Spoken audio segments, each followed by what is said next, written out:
Guys welcome to my YouTube channel. তো আজকে আমি যাবো শ্রাদ্ধ বাড়ি। জানি শ্রাদ্ধ বাড়ি শুনেই তোমরা বাজে কমেন্ট করা শুরু করবে, কিন্তু এখন শ্রাদ্ধ বাড়ি মানে ব্লগ করাটা কমন হয়ে গেছে, তাই আমি বললাম আমি কেন বাদ থাকবো।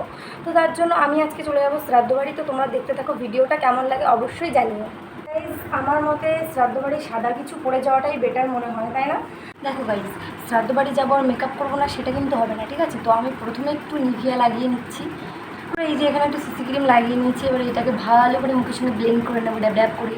প্রথমেই বলেছি যে আমি কোনো মেকআপ করবো না, নিভিয়া আর একটু সিসি ক্রিম লাগিয়ে নিয়েছি, এখন একটু মাস্কারা। সত্যি কথা বলতে আমি শ্রাদ্ধ বাড়ি যেতে এবং খেতে দুটোই খুব ভালোবাসি। তো তার জন্য আজকে সকাল থেকে আমি না খেয়ে আছি, আর ঠাকুমাকে বলেই রেখেছি তাড়াতাড়ি গিয়ে আমরা খেতে বসে যাব, কেননা শ্রাদ্ধ বাড়ি খেতে আমার খুব ভালো লাগে। দেখতেই পাচ্ছ এখানে আমি একটা কানের নিয়ে নিয়েছি, জামার সাথে ম্যাচ করে। তো কেমন লাগছে অবশ্যই জানিও। আর ধরো আমি তো বলতে ভুলেই গেছি যে আমি কোন শ্রাদ্ধ বাড়ি যাচ্ছি। তো আমি যাচ্ছি আমার বান্ধবীর দাদু মারা গেছে সেইখানে। আমি সকাল সকাল রেডি হয়ে গেছি, কারণ আমি সকাল থেকে না খেয়ে আছি, তার জন্য আমাকে রেডি হয়ে তাড়াতাড়ি অনেকটা দূরেই যেতে হবে তার জন্য। সাজ পুরো কমপ্লিট, চুলটাও বেঁধে নিই, চুলটা পুরো বাঁধিনি কেননা আমার চুলটা ভিজে আছে তার জন্য। এবার আমি একটু লাগাবো পারফিউম।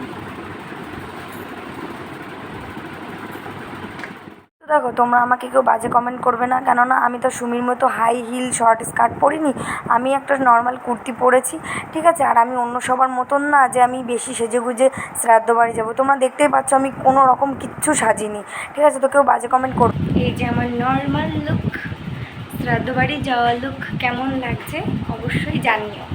তো এই যে এখানে আমার ঠাকুমাও রেডি হয়ে গেছে, আর আমরা টোটোয় করে রওনা দিয়েছি শ্রাদ্ধ বাড়ি যাওয়ার জন্য। আমি টোটোওয়ালাকে তাড়াতাড়ি জ্বালাতে বলছিলাম, কেননা আমার ভীষণ পরিমাণে খিদে লেগেছিলো। তো দেখো দেখতেই পাচ্ছ আমরা শ্রাদ্ধ বাড়ি চলে এসেছি।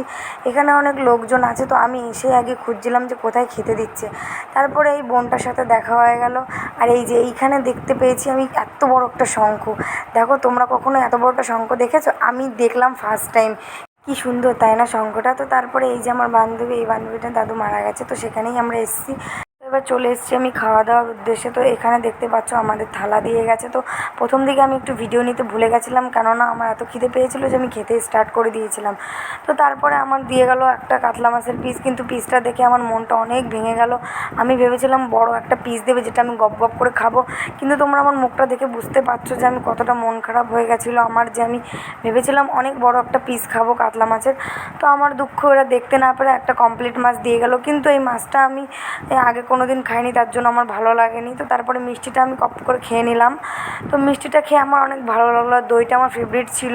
খাওয়া দাওয়ার পরে ওরা আমার হাতে 2 টাকা ধরিয়ে দিয়েছে আর বললো তুমি এবার যেতে পারো। তো তারপরে আমি বাড়ি চলে এসেছি। তোমাদের কেমন লাগলো ভিডিওটা অবশ্যই জানো। এরপরে যদি শ্রাদ্ধ বাড়ি ব্লগ দেখতে চাই তো সাবস্ক্রাইব।